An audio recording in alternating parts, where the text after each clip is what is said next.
Kelompok 11 ingin mempresentasikan bagaimana cara mengevaluasi dan mengkonstruksi teks artikel ilmiah.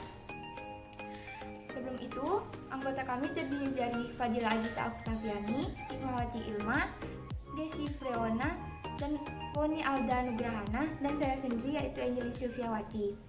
Yang pertama akan dijelaskan oleh saya, apa itu teks artikel ilmiah.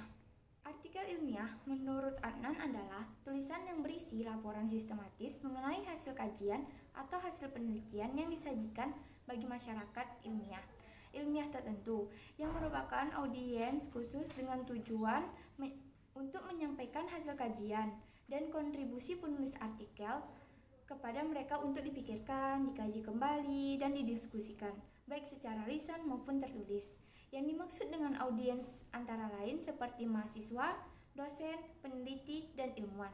Selanjutnya akan dijelaskan oleh Foni. Baik, di sini saya akan melanjutkan penjelasan dari Saudari Angel di mana cara mengevaluasi dan merekonstruksi teks artikel ilmiah yaitu dengan cara membaca teks dengan aktif. Nah, membaca teks dengan aktif itu terbagi menjadi 4, yaitu pertama kita bisa mengakrabkan diri dengan aturan yang ditentukan penerbit dengan cara mengakrabkan diri dengan format dan gaya penulisan ulasan.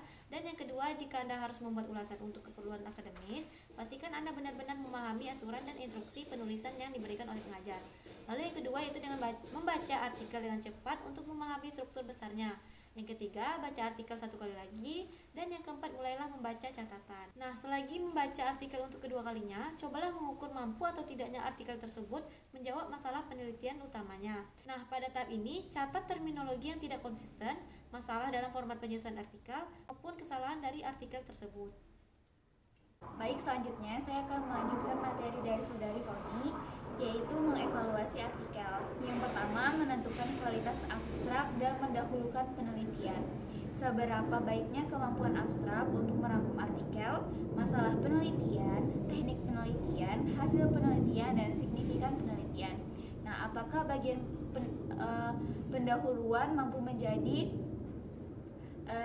redaksi yang baik untuk artikel tersebut. Nah, yang kedua yaitu mengevaluasi daftar referensi dan penelitian terlebih dahulu yang menggunakan penulis.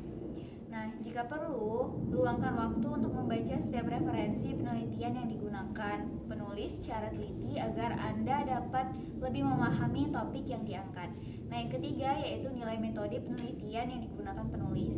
Yang keempat, perhatikan cara penulis menampilkan data dan hasil penelitiannya. Nah, berikutnya yang terakhir yaitu yang kelima, mengevaluasi bukti dan analisis non-saintifik yang diberikan penulis. Nah, misalnya jika Anda harus mengulas artikel mengenai sejarah seni, nah tentukan apakah artikel tersebut mampu menganalisis sebuah karya seni dengan baik atau justru langsung melompat pada kesimpulan. Nah, apakah bahasa yang digunakan jelas dan tidak ambigu, atau apakah penulis terlalu banyak menggunakan jargon pada akhirnya mengurangi kualitas argumentasi? Nah, apakah ada kalimat atau paragraf yang terbukti terlalu bertele-tele? Nah, yang terakhir yaitu apakah tata bahasa, pemilihan tanda baca, dan terminologi yang Anda gunakan sudah benar? Baiklah, saya akan melanjutkan penjelasan dari Saudari Ilma. Yang ketiga yaitu membuat ulasan.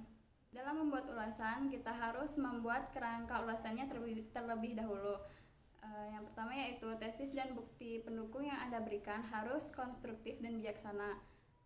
Salah satu contoh tesis yang konstruktif adalah artikel ini menunjukkan bahwa pada kondisi demografis yang spesifik, obat-obatan bekerja lebih daripada pil placebo.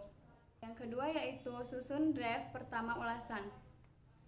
Bagian pendahuluan harus berisi rangkuman artikel singkat dan tesis Anda.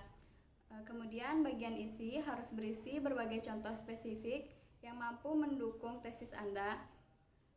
Dan bagian kesimpulan harus berisi rangkuman ulasan, tesis, dan saran yang Anda berikan untuk penelitian lanjutan di masa yang akan datang. Yang ketiga yaitu revisi draft ulasan sebelum diunggah. Pertama, pastikan ulasan Anda jelas, lugas, dan logis. Jika Anda menyebutkan bahwa artikel jurnal tersebut terlalu bertele-tele, pastikan ulasan Anda pun tidak dipenuhi dengan kata istilah dan kalimat yang tidak penting. Kemudian jika memungkinkan, mintalah bantuan seseorang yang memahami topik artikel jurnal tersebut untuk membaca draft ulasan Andra dan memberikan umpan balik yang membangun. Halo, perkenalkan nama saya Kesi Priona. Saya akan memberitahu kesimpulan hasil penelitian.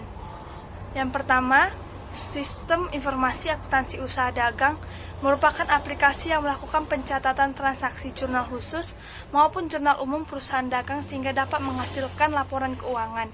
Yang kedua, sistem informasi akuntansi usaha dagang mengolah siklus penjualan, siklus pembelian, dan siklus pembukuan. Yang ketiga, fitur peramalan penjualan menggunakan metode exponential smoothing yang dapat meramalkan dengan pola data stasioner, tren maupun musiman. Pihak manajemen dapat terbantu dalam pengambilan keputusan untuk persediaan. Yang keempat, berdasarkan pengujian, fitur-fitur yang terdapat pada sistem informasi akuntansi usaha dagang telah berjalan sesuai dengan desain aplikasi yang telah dibuat.